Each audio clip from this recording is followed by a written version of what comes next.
小心非农数据大爆冷引爆行情。解析35份非农报告，这种情况下金价反应恐更强烈。今天是5月2日星期五，是盘中的时候，现货黄金在上一交易日暴跌之后开始出现反弹了，现在金价差不多在3248美元盎司这个位置附近。而今天大家可得重点关注一件大事，那就是美国非农就业报告。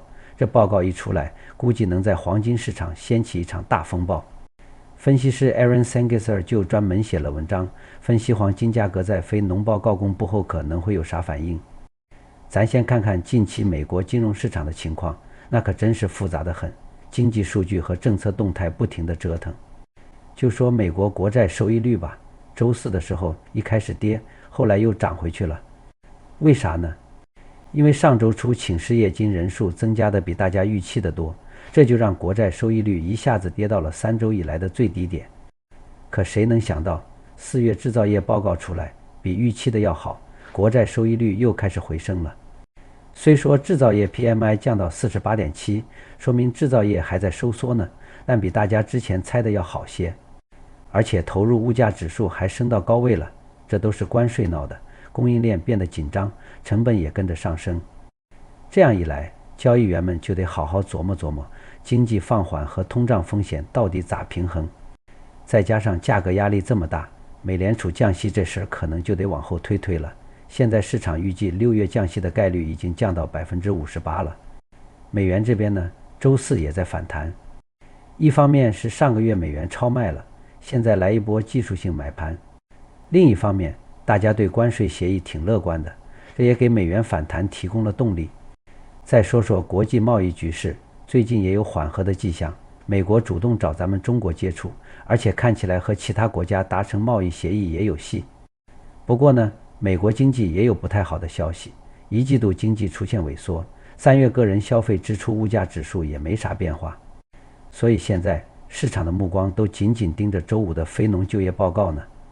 华尔街那些经济学家预测，3月新增岗位数量会减少，失业率应该能保持稳定。这报告最后出来是啥样，对市场预期和美联储的决策可都有大影响。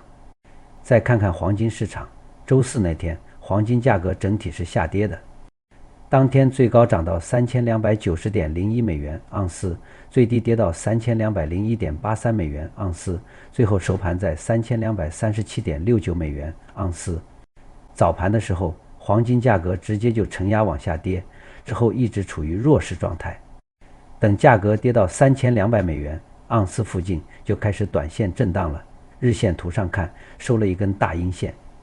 从整体情况来看，现在得重点关注3260到3265美元盎司这个区间。要是黄金价格突破不了这个阻力区间，那可能还得继续往下跌。要是能突破，就得看看日线图上更高位置的阻力压制了。而且今天晚上非农数据就要公布了，大家操作的时候可得小心市场风险。分析师 Sangiser 说了，美国4月份非农就业人数估计会增加13万人。一般来说，黄金对不太好的就业数据反应会更强烈。要是非农就业数据让人失望，黄金价格可能会有比较大的波动。现在全球的经济学家都在眼巴巴地等着周五发布的美国4月非农就业数据报告呢。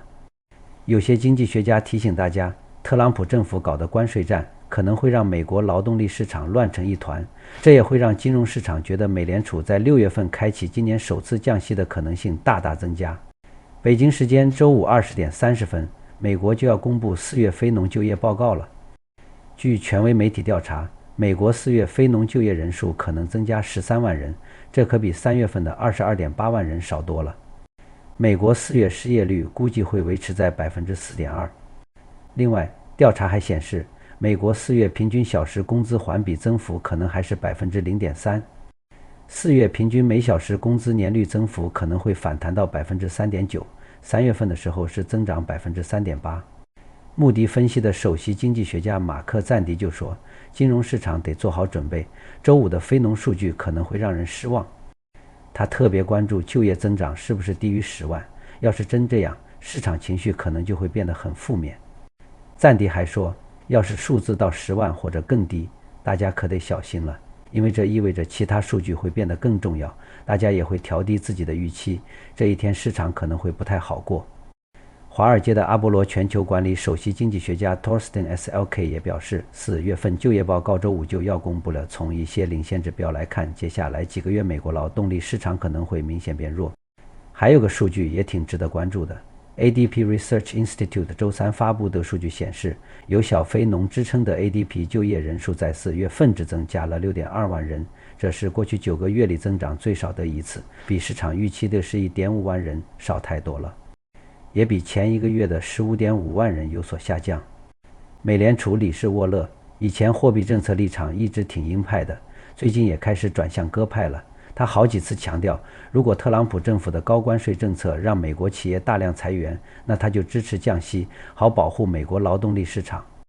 密歇根大学的月度调查也显示，消费者还是挺担心未来1年失业率上升，收入增长变慢的。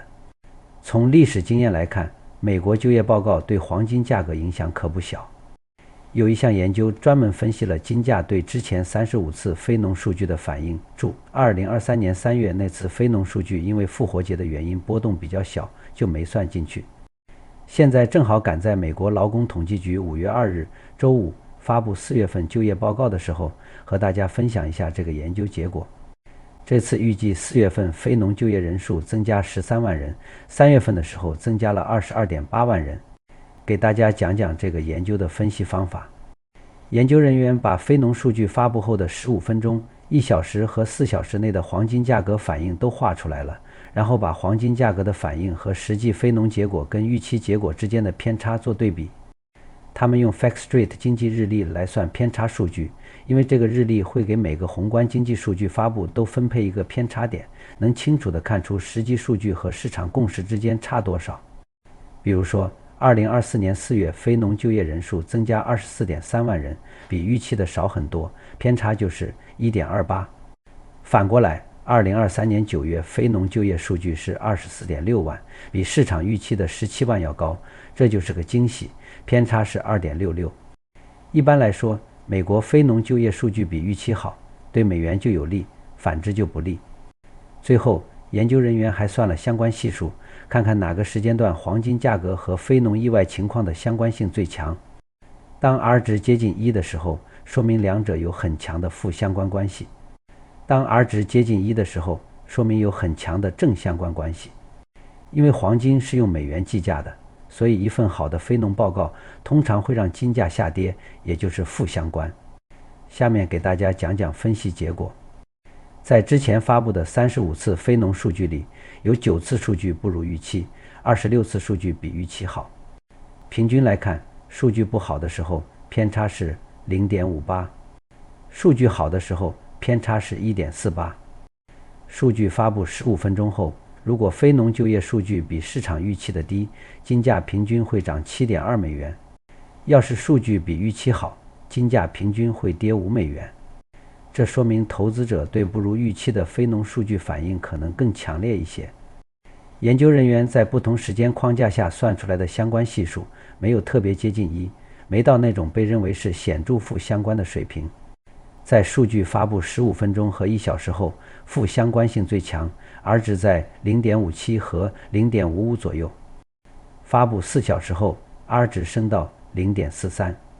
为啥黄金和非农就业数据意外情况的负相关关系没那么强呢？有好几个因素。周五非农就业数据公布几个小时后，投资者可能在接近伦敦定盘价的时候想把赚的钱落袋为安，这就会让金价在一开始的反应之后出现逆转。更重要的是，非农就业报告里还有很多细节，比如说用平均时薪衡量的工资通胀情况，还有劳动力参与率，这些都会影响市场反应。美联储一直说要根据数据来制定政策，所以非农就业人数的总体变化，再加上这些其他数据，可能会影响市场对美联储下一步政策行动的判断。另外，之前数据的修正也可能把最近公布的数据的影响给弄乱了。比如说2024年2月非农就业岗位增加 27.5 万个，比市场预期的20万个多很多。但是1月份原来增加 33.5 万，后来被修正成 22.9 万，这样一来2月份这个好数据对美元的利好就被削弱了。